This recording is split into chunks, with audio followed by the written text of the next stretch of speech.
Students हमारे साथ हर्ष कुमार सिंह है। हर्ष कुमार सिंह का इस बार स्कोर है 695 और ये लखनऊ से है। और जबरदस्त चीज है, इनसे कुछ कुछ चीजें समझने की कोशिश करेंगे जो मेरे हिसाब से काफी हेल्पफुल रहेगी। मैं एक सवाल आपसे सबसे पहले ये पूछना चाहता हूँ हर्ष, कौन सा कॉलेज टारगेट कर रहे हैं आप? क्योंकि आपने रैंक कुछ एक्सपेक्ट की होगी और आई कुछ होगी। तो यस सर। जो पहले टारगेट सोचे होंगे कॉलेजेस के, अब वो टारगेट में रहे नहीं होंगे, तो कौन से कॉलेजेस टारगेट कर रहे हैं अभी? सर केजीएमसी और बीएचयू में से ही कोई लेंगे। अगर वीएमएमसी मिलता है तो उसको अप्लाई कर देंगे, वीएमएमसी अगर मिलता है तो। अच्छा, पर यूसीएमएस नहीं लेंगे? यूसीएमएस के मुकाबले केजीएमसी या बीएचयू? ये सर केजीएमसी घर के पास में है तो बहुत सारे उससे बेनिफिट्स हो जाएंगे। वापस है ना, घर का बना हुआ खाना खाना पड़ेगा। सर सही है, हॉस्टल से तो अच्छा ही होगा। चलो ठीक है। अब ये बताओ, सबसे पहला सवाल, हर एक जना जिसका बहुत बड़ा स्कोर आता है, मेरा आपसे ये पूछना है, आपको फिजिक्स में कभी तकलीफ हुई जो ज्यादातर बच्चों की नीट में प्रॉब्लम होती है, या तकलीफ नहीं हुई? 10वीं से 11वीं में पहुंचे और आप बस आते ही आपने छक्के मारना चालू कर दिया था फिजिक्स में? नहीं सर, स्टार्टिंग में तो बहुत दिक्कत हुई थी जब नए नए आए थे। पर वही क्वेश्चंस प्रैक्टिस बहुत सारी की थी, उससे कवर अप हो गया था धीमे धीमे। शुरू में समझ नहीं आता था सही से, पर वही क्वेश्चंस लगा लगा कर क्या चीज कॉन्फिडेंस समझ नहीं बन गया आती था। थी? सर जैसे अप्लाई नहीं कर, कोई नया कॉन्सेप्ट है वो अप्लाई सही से नहीं कर पाते तो क्वेश्चंस में। तो जब कई क्वेश्चंस लगाए और थोड़ा उनका सॉल्यूशन देखा पीछे से, तो समझ में आया कि कैसे अप्लाई करना है ये कॉन्सेप्ट। फिर धीमे धीमे जितने ज्यादा क्वेश्चंस लगाते रहेंगे उतने चैप्टर अच्छे से ग्रेस्प बन जाएगी उस पे। तो घबराने की और शर्माने की कोई बात नहीं है। यदि आपसे सारे सवाल नहीं हो पा रहे, आपको कुछ सोल्यूशन देखना है, धीमे धीमे आपकी फेमिलियरिटी, कंफर्ट बिल्डअप हो जाएगा फिजिक्स में, यदि आप यस लगे सर। रहोगे तो। यस सर, अगर एक चैप्टर के जितने भी क्वेश्चंस बनते हैं अलग अलग टाइप के, वो एक एक बार लग गए आपसे तो फिर आप समझ जाएंगे कि कैसे किया जाता है। फिर उनको चाहे जितनी बार भी आगे आए क्वेश्चंस, वो फिर सॉल्व हो जाते हैं धीमे धीमे। तो आप शुरू ये में बोल रहे हैं कि, एकदम से नहीं होते हैं। आप ये बोल रहे हैं एकदम गहरी अंडरस्टैंडिंग, बिल्कुल डीप अंडरस्टैंडिंग डेवलप ना भी हो, पर आपसे सवाल हो जाएंगे जब आपको थोड़ा कंफर्ट और यस सर। फेमिलियरिटी आ गई। यस सर, मतलब जितने ज्यादा क्वेश्चंस लगाएंगे धीमे धीमे वो समझ ही आ जाता है पूरा अच्छे से। अच्छा, मैं बच्चों को एक चीज दिखाना चाहता हूँ। आप टेस्ट खूब लगाया आपने एंड के अंदर, तो आपका टेस्ट के अंदर स्कोर क्या आ रहा था? आपने कोविड का रीटेस्ट दिया था, उसमें 685 था। फिर आपने विदाउट कैलकुलेशन पेपर भी दिया। तो एक चीज बताइए, ऐसा लग रहा है एग्जाम से पहले आप 695 वाले लेवल पे नहीं थे, या फिर आपके हमारे टेस्ट में कम नंबर आ रहे थे, आकाश वगैरह में ज्यादा आ रहे थे? क्या चक्कर था? सर ये था, मैं कुछ टाइप के जैसे क्वेश्चंस थे जो इस मतलब आपकी टेस्ट सीरीज में मुझसे गलत हो जाते थे। पर वही वो सब फिर मैंने नोट कर लिए थे और फिर उन्हीं को मतलब अच्छे से समझ लिया था। बाकी आकाश में वो न्यूमेरिकल टाइप के ज्यादा आते हैं, तो वो न्यूमेरिकल अच्छे इजीली हो जाते थे। मुझे दिक्कत वही थ्योरी वाले क्वेश्चंस में और जो ट्रिकी वाले होते हैं उनमें आती थी, वो गलत हो जाते थे। हमने बहुत जान के एंड में बहुत सारे थ्योरी और ग्राफ वाले क्वेश्चन डाले थे, क्योंकि हमने देखा था नीट के एग्जाम में यस सर। अ, काफी सारे थ्योरी और ग्राफ वाले क्वेश्चन आ रहे थे, तो उन वाले क्वेश्चन में प्रॉब्लम हो रही थी, पर वो गलती पहले हो गई, तो नीट के एग्जाम में वो गलती नहीं हुई।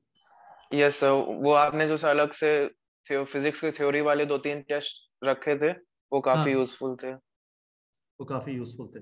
ठीक है, अब एक चीज और बताओ यार हर्ष, मैंने ये देखा है कि जो स्टूडेंट्स होते हैं ना, जो जिनका अच्छा स्कोर आता है, इनका यस पेपर सर। थोड़ा जल्दी खत्म हो जाता है। तो आपकी पेपर देने की स्टाइल क्या होती थी? काफी सारे बच्चे नॉन कैलकुलेटिव क्वेश्चन पहले करते हैं और यस उसके सर। बाद कैलकुलेटिव क्वेश्चन करते हैं। तो आप भी ऐसे सोचते थे कि कैलकुलेशन कैलकुलेटिव क्वेश्चंस के लिए टाइम चाहिए, तो पहले बाकी सारा समेट लेता हूँ और उसके बाद कैलकुलेटिव क्वेश्चन करूंगा फिजिकल, केमिस्ट्री और फिजिक्स के?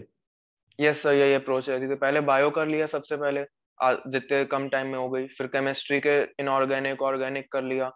फिर उसके बाद फिजिकल केमिस्ट्री और फिजिक्स, एन में ज्यादा टाइम रहता है, 1.5 घंटे से ऊपर टाइम उन लोग के लिए रहता है, तो उसमें वो कर लिया। और फिर ओएमआर के लिए 15 मिनट्स निकाल लिए। चलो, तो एक बार नीट 2021 की कहानी बताओ, कितने टाइम में बायो खत्म हुआ? मैं आपसे खूब सारे सवाल पूछता हूँ, इसके ऊपर बच्चों को आइडिया लग जाएगा। बायो कितने यस टाइम सर। में खत्म हुआ? सर बायो में शायद 30 मिनट्स, 25 से 30 मिनट्स लगे थे। फिर केमिस्ट्री। रुको रुको रुको रुको, अब ये बताओ, 25 to 30 मिनट लगे, इसके बाद ओएमआर भी भर दिया, ओएमआर नहीं भरी इसके बाद? नहीं सर, ओएमआर मैंने लास्ट में भरी थी। पहले पूरी मैं बस ओएमआर एंड में क्वेश्चन। भरी? Yes sir. उसमें अच्छा। मैं टाइम टाइम मैनेज कर लेता, जैसे अगर आखिरी का 1 घंटा है, आखिरी के 45 मिनट्स में मैं ओएमआर भरना स्टार्ट कर देता था, चाहे अच्छा, जितने बिल्कुल क्वेश्चन एंड के हो। लिए नहीं छोड़ते थे कि लास्ट के 15 मिनट में भरूंगा, वो रिस्की नहीं नहीं चीज। सर, 15 मिनट तो सर मैं टाइम छोड़ के रखता था इमरजेंसी के लिए, आखिरी के आधे घंटे से ओएमआर चालू कर देना है। तो 25 से 30 मिनट में बायो खत्म हो गया, फिर केमिस्ट्री? केमिस्ट्री में सर 35 से 40 मिनट्स लगे थे, मतलब सवा घंटे में सर बायो केमिस्ट्री हो गया था, फिर फिजिक्स बची थी सिर्फ। एक सेकेंड रुक जाओ। तो सवा घंटा 75 मिनट है। अब मुझे एक चीज बता दो, इस 75 मिनट में फिजिकल केमिस्ट्री भी हो गई थी या फिजिकल केमिस्ट्री को यस आप सर, फिजिक्स के साथ रखते थे?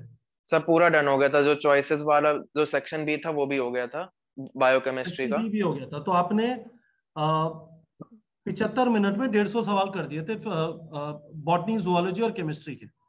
यस सर, सर मैंने ये कोशिश की थी जैसे केमिस्ट्री में भी फिजिकल वाले, अगर जैसे इनऑर्गेनिक वाले में स्ट्रांग थे मुझे याद थे, तो इनऑर्गेनिक वाले ज्यादा करता था जिससे टाइम बच जाए मेरा। फिजिकल में अगर आता भी है फिर भी अगर आपके पास ऑप्शन है कि आप इनऑर्गेनिक ऑर्गेनिक कर रहे हैं, वो जल्दी हो जाएंगे तो हाँ, उनको प्रायोरिटी समझा। देनी चाहिए। ये आप सेक्शन बी की बात कर रहे हैं जहाँ पे आपके पास इंटरनल चॉइस है, तो आपने सेक्शन बी यस में सर, वाले क्वेश्चन ज्यादा छोड़े। यस सर, जिससे टाइम बच जाए, वो पढ़ने में भी मतलब टाइम लगेगा समझने में। गजब है। इनऑर्गेनिक ऑर्गेनिक 10-15 सेकंड में हो सकते हैं, तो वो ज्यादा बेटर रहते हैं। गजब है। और उसके बाद आपको फिजिक्स में कितना टाइम लगा? सर 1 घंटा लगा था फिजिक्स में। सेक्शन ए सेक्शन बी में कुछ क्वेश्चन कर लिए थे, थोड़े क्वेश्चन जो डाउट वाले थे वो छोड़ दिए थे। शायद 40 क्वेश्चन किए होंगे, 4-5 क्वेश्चन छोड़ दिए थे। तो अब आपका 135 मिनट हो गया, 45 मिनट बचे, तो इस टाइम पे ओएमआर भर के फिर एंड में वापस पेपर देखा जो छूट गए थे। ये बताओ, मैं ये स्पेसिफिक सवाल पूछना चाहता हूँ, जब पेपर यस में सर, 45 मिनट बचे हैं अब, तो उस यस सर। समय पे ऐसे कोई क्वेश्चन है जो आपको वापस आके करने थे, या सारे क्वेश्चन आपको जो भी अटेम्प्ट करना था कर लिया? सर मैंने जैसे बायो में कोई ऐसा क्वेश्चन नहीं था, जो बायो में 1-2 क्वेश्चन डाउट में थे जिनमें एलिमिनेट करके समझना था कि कौन सा मानना है। बाकी सब हो गए, तो मैंने क्या किया था एंड में 10 मिनट वापस जा करके पूरी बायो के एक बार देख ली थी, दोबारा से रिवाइज कर ली थी।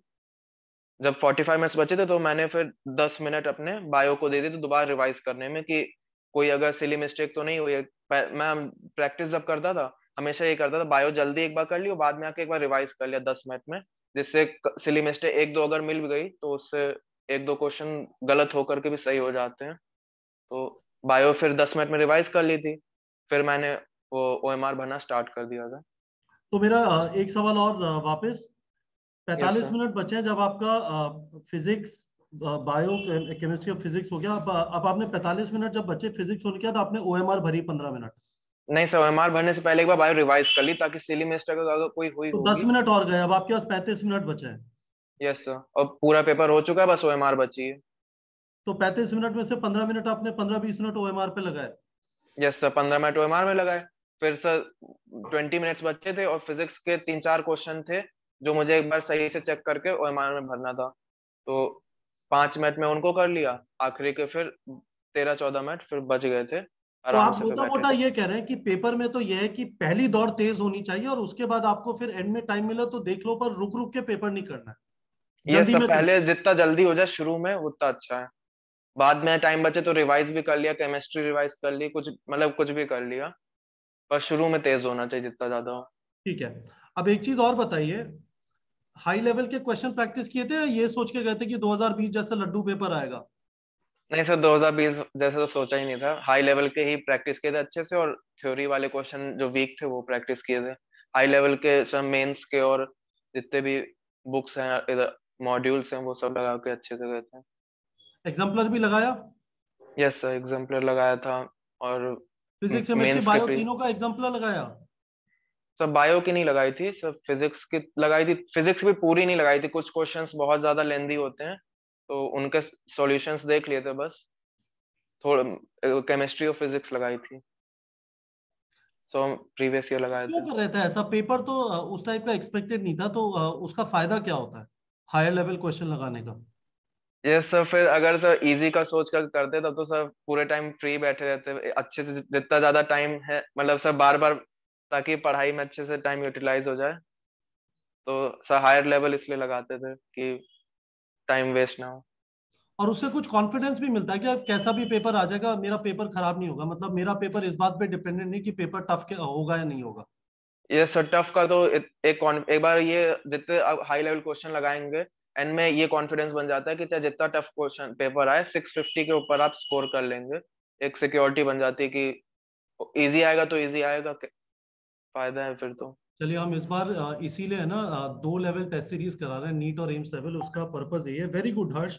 तो फाइनल आप कुछ एडवाइस देना चाहेंगे स्टूडेंट्स को, कुछ 2 इंपॉर्टेंट चीजें जो उन्हें अपनी डेली लाइफ में करनी चाहिए जिससे उनका परफॉर्मेंस इंप्रूव होगा तैयारी में? Yes sir. सर एक तो सर जितने डेली मतलब कुछ एक टारगेट बना लें कि इतने क्वेश्चंस मुझे लगाने हैं। मेरा मेन यही था कि मैं क्वेश्चंस बहुत लगाता था, चाहे बायो के हो, चाहे केमिस्ट्री के हो, फिजिक्स के हो। उस बार बार रिवाइज करना बोरिंग लगता है कि कितनी बार एक ही मतलब 10-15 बार पढ़ लिया, कितनी बार पढ़े। तो जितने ज्यादा क्वेश्चंस लगाएंगे उतना आपका रिवीजन भी उसी में हो जाएगा और प्रैक्टिस भी उसी में हो जाएगी। तो मैं टाइमर सेट करके डेली क्वेश्चंस लगाता था। और वीकली टेस्ट देना भी जरूरी होता है शुरू में। 11th-12th के स्टार्टिंग में वीकली टेस्ट दीजिए और बाद में जब लास्ट के 2 मंथ्स हैं तो डेली टेस्ट दीजिए, मॉक टेस्ट वगैरह। एक्सेलेंट। तो ठीक है, दैट इज गुड। तो स्टूडेंट्स एक बार मैं आपको रेकमेंड यही करूंगा, इसमें कुछ अच्छी चीजें बताई है हर्ष ने।